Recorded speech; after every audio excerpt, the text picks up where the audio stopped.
toi éternellement.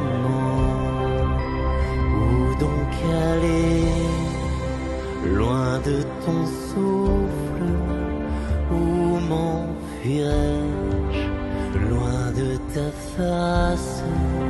Je monte aux cieux, mon Dieu, tu es là, dans les abîmes, ta main est sur moi.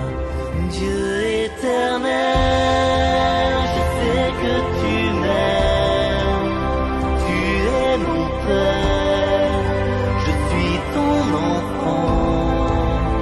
Dieu éternel, je sais que tu m'aimes, je suis à toi éternellement. Dieu éternel, je sais que tu m'aimes, tu es mon Père, je suis ton enfant. Dieu éternel, je sais que tu m'aimes, je suis à toi éternellement. L'amour a ses raisons que la raison ne connaît pas. Vous savez d'où vient cette phrase? Vous savez d'où vient cette phrase? Elle vient de qui? Vous ne savez pas. Cette phrase provient de Blaise Pascal.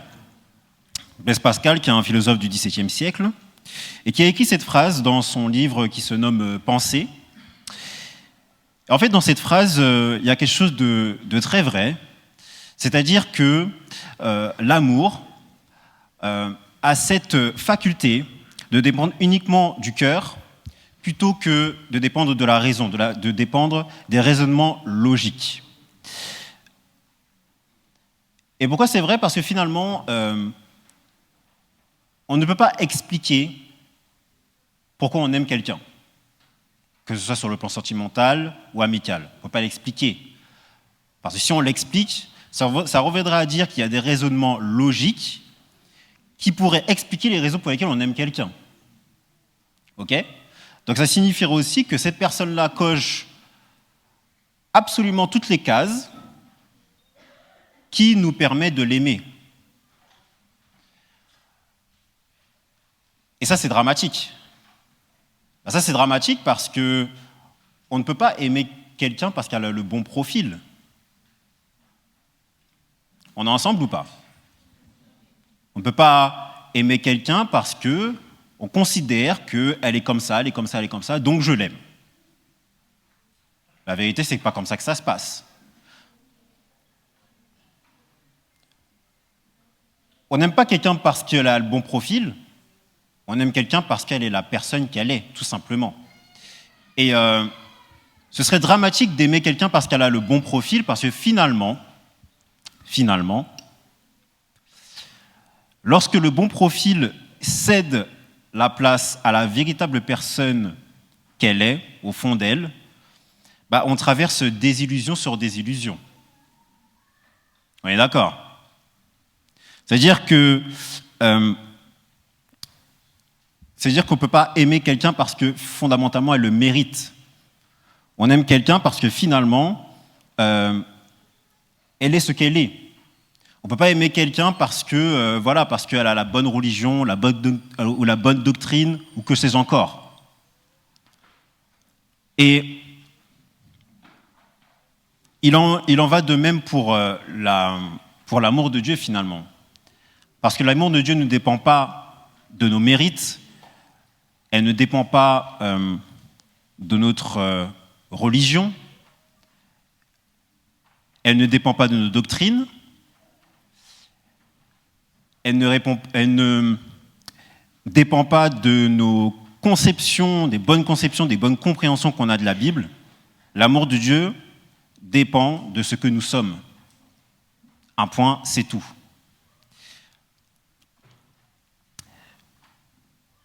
Et c'est finalement ce que le Seigneur a voulu faire comprendre aux disciples. Parce que finalement, les disciples sont non seulement les premiers receveurs, mais aussi les premiers annonciateurs de l'amour de Dieu pour l'humanité tout entière.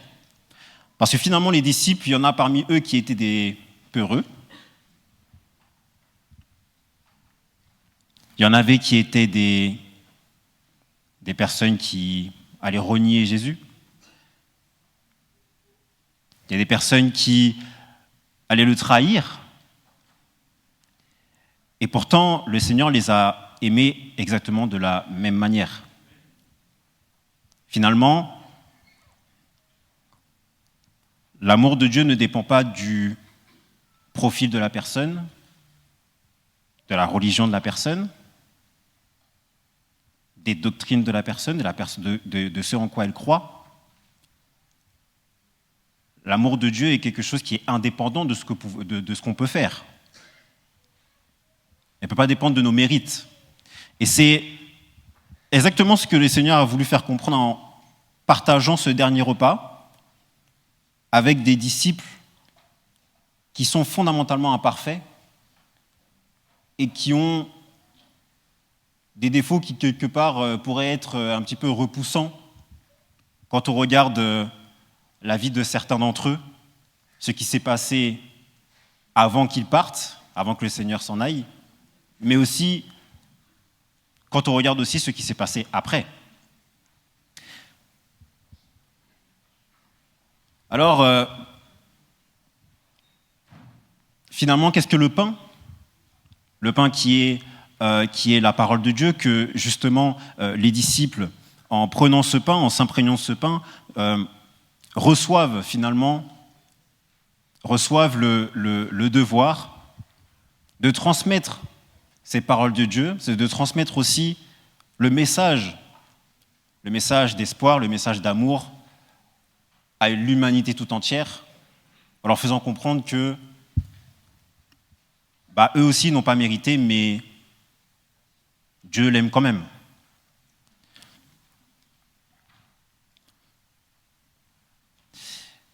Ce sang, le sang, quand on regarde la Bible, quand on regarde aussi Lévitique chapitre 17, verset 11, qu'on ne va pas prendre maintenant, mais le sang représente fondamentalement la personne qu'elle est. Et si le Seigneur s'est sacrifié, a versé son sang, c'est parce qu'il est justement la personne qui organise la rencontre entre Dieu et l'humanité. C'est par le Christ que le Seigneur peut aller à l'encontre de l'humanité.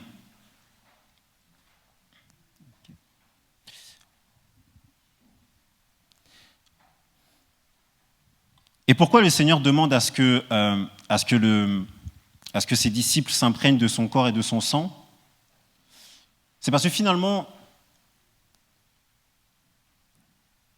non seulement eux, ils sont receveurs de cet amour de Dieu, mais ils sont aussi les premiers annonciateurs de cet amour de Dieu. Et c'est un amour qui est totalement fou, totalement illogique. Parce que finalement, combien d'entre nous auraient accepté de manger avec des personnes alors qu'on savait que cette personne-là en face de nous allait nous trahir ?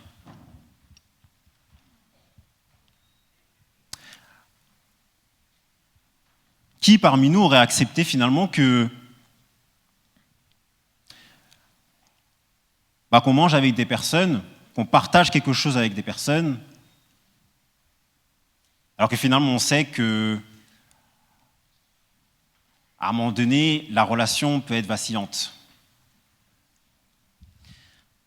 Alors c'est pour ça que je dis que c'est un amour fou et illogique, parce que finalement, quand on regarde bien leur histoire, on se rend compte qu'en fait, eux, ils étaient fondamentalement imparfaits, et que finalement, l'amour de Dieu est intact pour chacun d'entre eux. Et il en est de même pour l'humanité tout entière. Et cet amour fou permet aussi d'affronter le présent et l'avenir avec beaucoup plus de sérénité, de regarder aussi notre passé avec un autre regard bien plus bienveillant, bien plus bien plus compatissant, plutôt qu'un regard culpabilisant, plutôt qu'un regard inquisiteur sur ce qu'on a pu faire auparavant.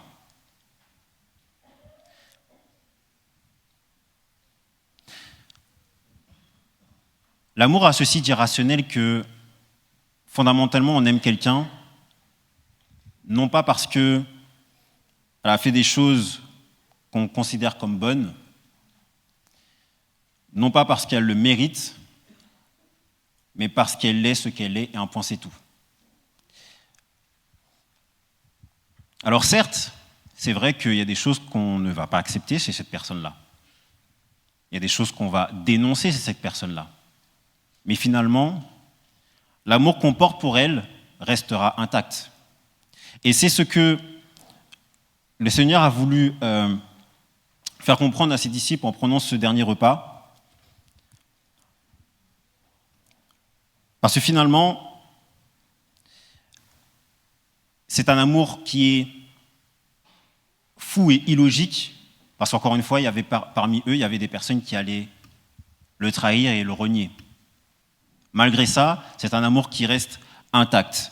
Alors que ce repas que nous allons prendre, le pain et le vin, qui nous rappelle que finalement, nous sommes, nous aussi, aimés non pas parce que nous l'avons mérité, non pas parce que nous avons la bonne religion, non pas parce que nous avons la bonne doctrine ou que sais-je encore, parce que nous avons les bons vêtements ou je ne sais pas. L'amour de Dieu, c'est un amour qui reste intact, peu importe la personne que nous sommes. Et ça, c'est aussi quelque chose qui, en prenant ce pain et ce vin, qu'on doit garder en tête et qu'on doit aussi, non pas aux personnes à l'intérieur de l'Église, mais aussi à l'extérieur, faire comprendre aussi ça, ce message-là, que l'amour de Dieu est pour chacun d'entre nous, peu importe qui nous sommes, parce que Dieu nous aime, un point c'est tout. Alors, que nous gardons cela en tête lorsque nous allons passer à cette cérémonie. Gardons cela en tête que nous sommes aimés pour ce que nous sommes. Nous sommes aimés parce que nous sommes ce que nous sommes, et un point, c'est tout. Amen.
Pendant qu'ils mangeaient, Jésus prit du pain.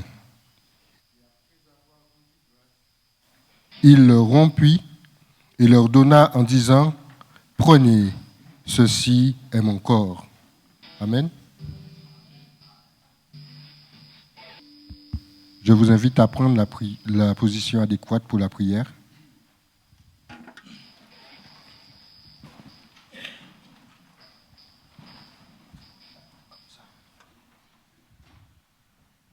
Tendre Père Céleste, c'est un privilège grandiose que nous avons de nous remémorer ton corps qui a été brisé pour chacun de nous. Et par ce brisement, nous savons que par ta grâce, nous avons accès au ciel. Et ce matin, invité à la table, nous te remercions de nous aider à nous réengager avec toi. Bénis ce temps et bénis-nous. Et merci Seigneur pour un si grand sacrifice que tu as offert pour chacun de nous. Que cet engagement puisse durer jusqu'en l'éternité. Ce matin, nous te prions, non pas que nous en soyons ni dignes ni méritants, mais dans le beau nom de Jésus et pour sa seule gloire. Amen.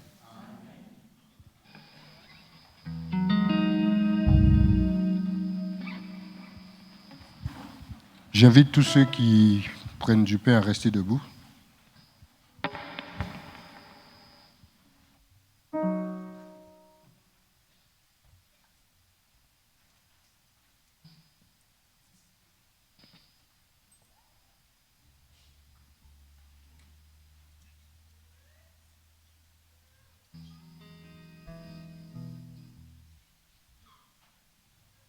Et pendant la distribution du pain, nous poursuivrons avec le 73, la 3e et la 4e strophe.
Est-ce que tout le monde a été servi? Mangeons ensemble.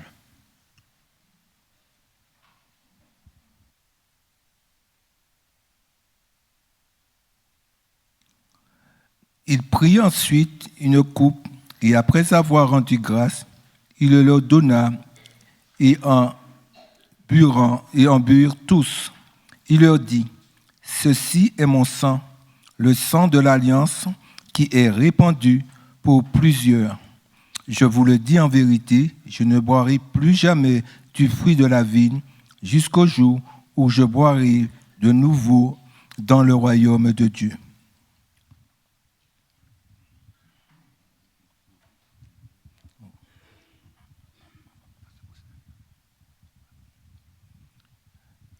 Prenons la position pour prier.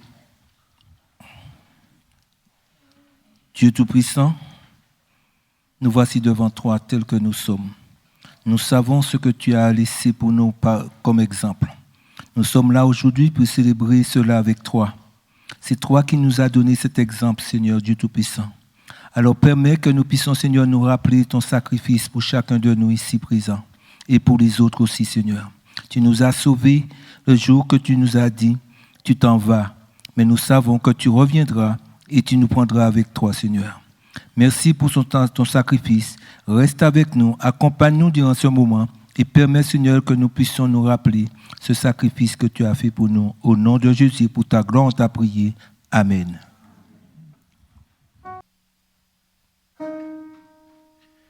Et pendant la distribution, nous allons prendre le 268 de l'hymne des louanges, Jésus par ton sang précieux.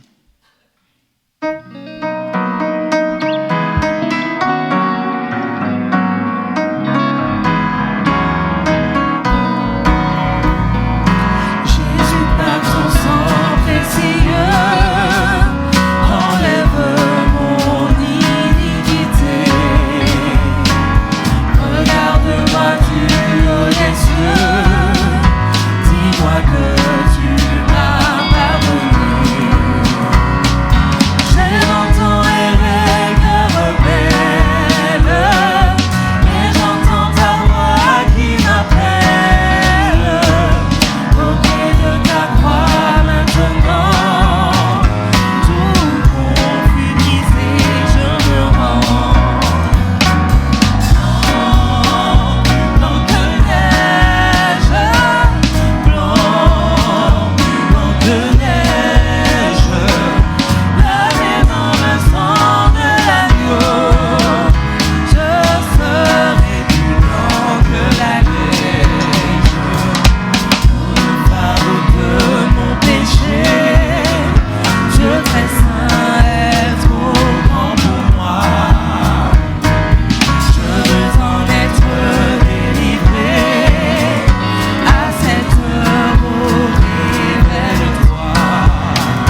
que tout le monde a été servi.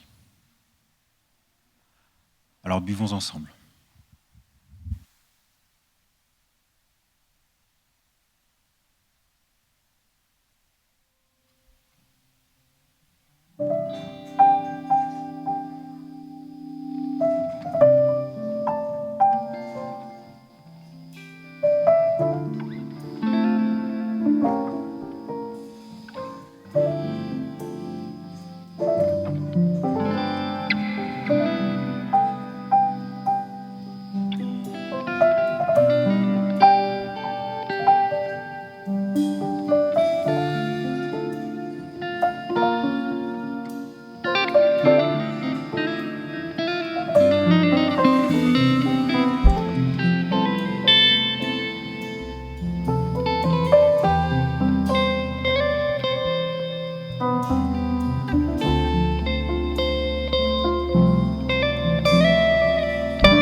À prendre avec moi le 120, tenons nos lampes prêtes.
Cœur ne se trouble pas, mettez votre foi en Dieu, mettez aussi votre foi en moi. Il y a beaucoup de demeures dans la maison de mon Père, sinon vous aurais-je dit que je vais vous préparer une place. Si donc je m'en vais vous préparer une place, je reviens vous prendre auprès de moi pour que là où moi je suis, vous soyez vous aussi. Et là où moi je vais, vous en savez le chemin. Amen.